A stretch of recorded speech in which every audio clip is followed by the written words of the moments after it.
Hello investor, welcome back to my YouTube channel digital service. दोस्तों, आज इस video में हम बात करेंगे एक पीएसयू कंपनी के बारे में, जहां पर स्टॉक में हमको मल्टी ईयर ब्रेकआउट दिया है। क्योंकि हमारा आप सभी रिटेल निवेशकों से कमिटमेंट है कि हम उन स्टॉक्स के बारे में आपको इस चैनल पर बताएंगे जहां पर तेज़ी आने वाली हो, ताकि आप कुछ प्रॉफिट भी यहां पर जनरेट कर सकें।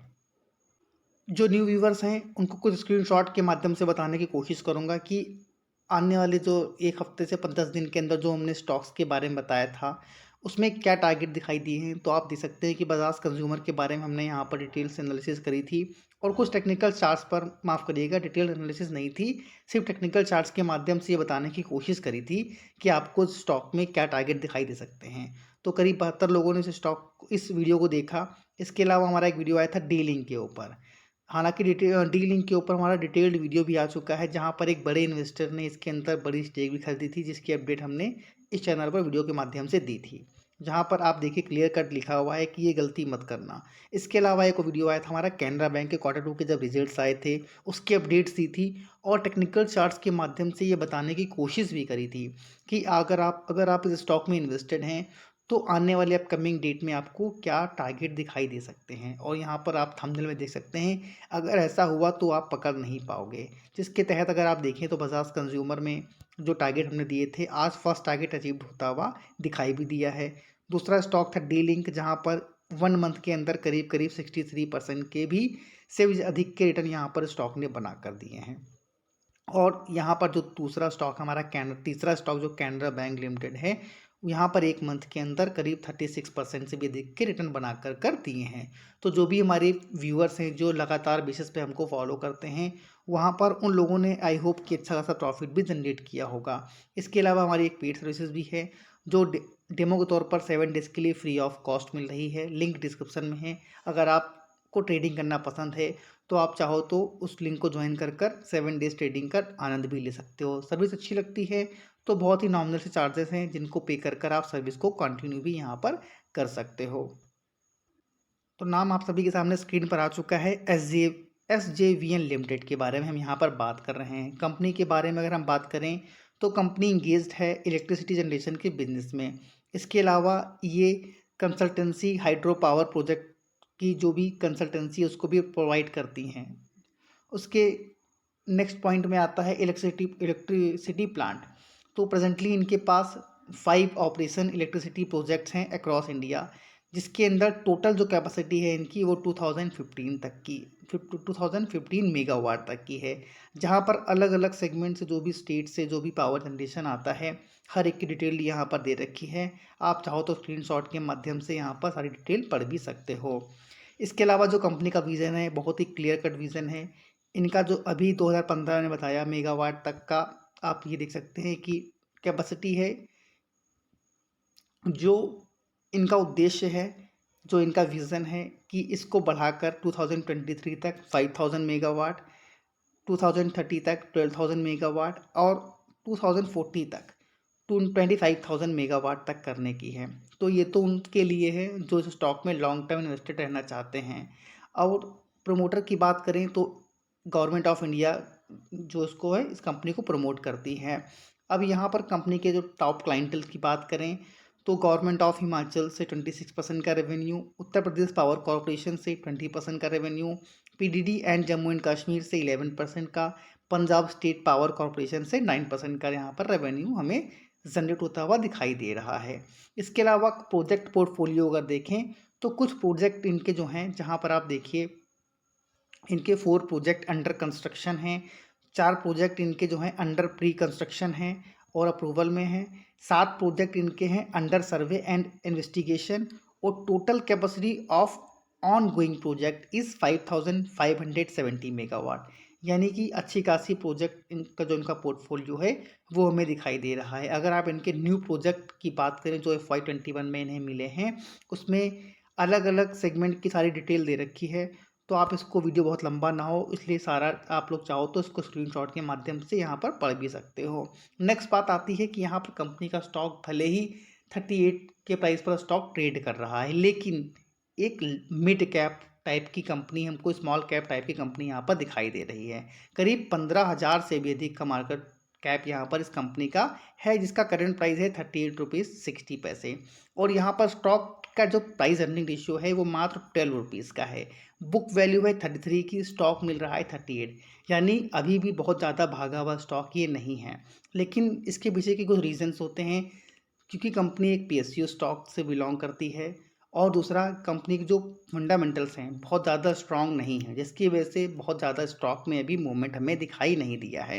Return on capital employed, return on equity 9.2 7.78% की, फेस वैल्यू 10 रुपये की है। और सबसे ज़्यादा महत्वपूर्ण पॉइंट क्या है कि अगर आप ऐसे स्टॉक की तलाश में कर रहे हैं जो आपको लगातार बेसिस पर डिविडेंड दे, तो अच्छा खासा डिविडेंड भी ये कंपनी अपने शेयर होल्डर्स को समय समय पर देती रहती है। करीब 4.41% का डिविडेंड भी दे रही है।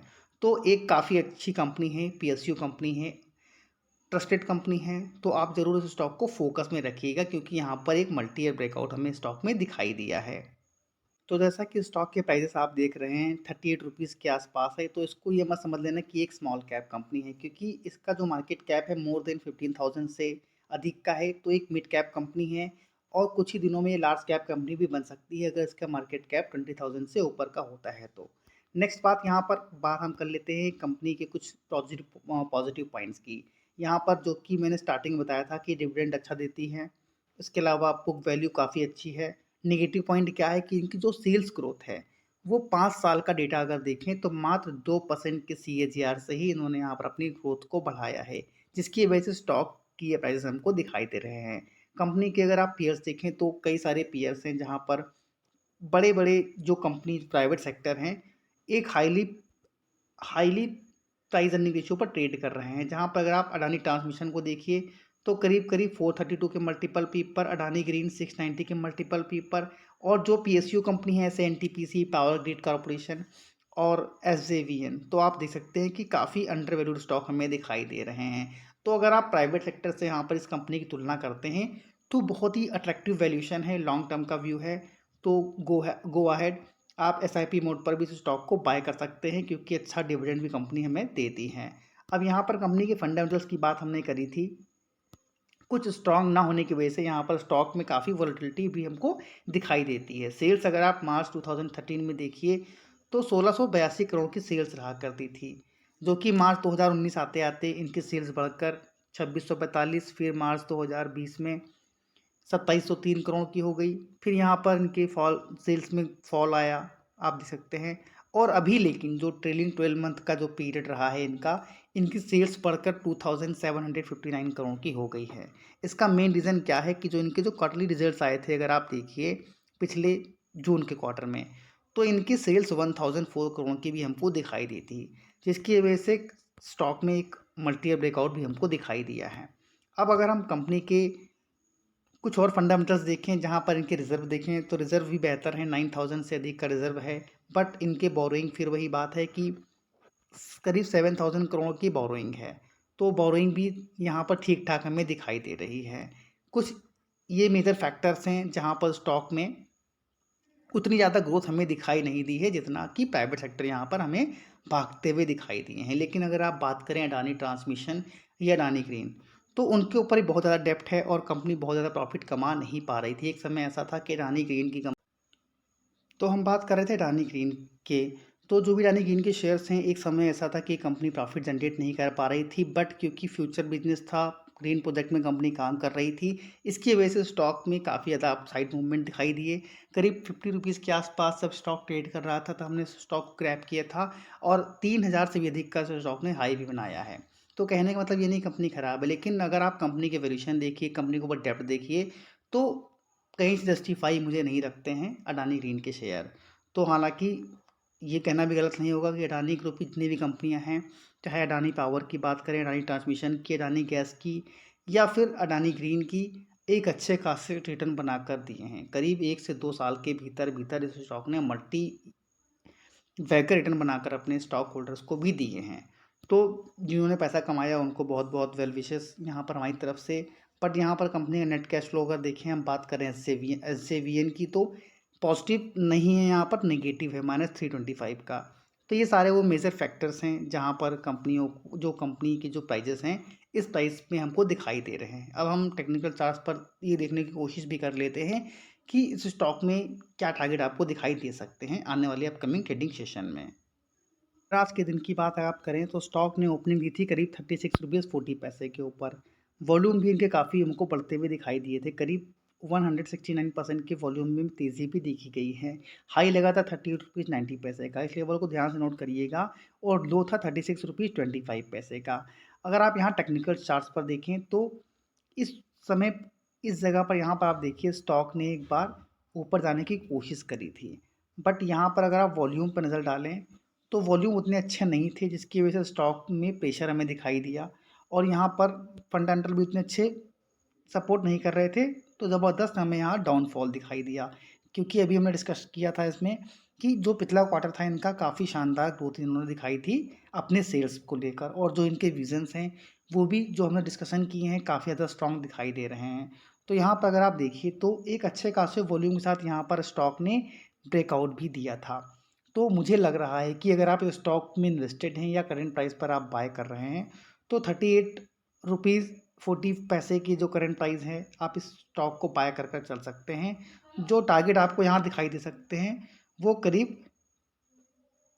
42 रुपीज़ से लेकर 45 तक के टारगेट आपको यहाँ पर दिखाई दे सकते हैं इस स्टॉक के अंदर।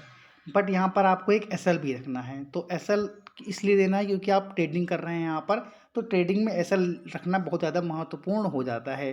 तो आपको एक एसएल रखना है यहाँ पर 36 रुपीज़ का, तो रिस्क यहाँ पर कम है और रिवार्ड बहुत ज़्यादा है।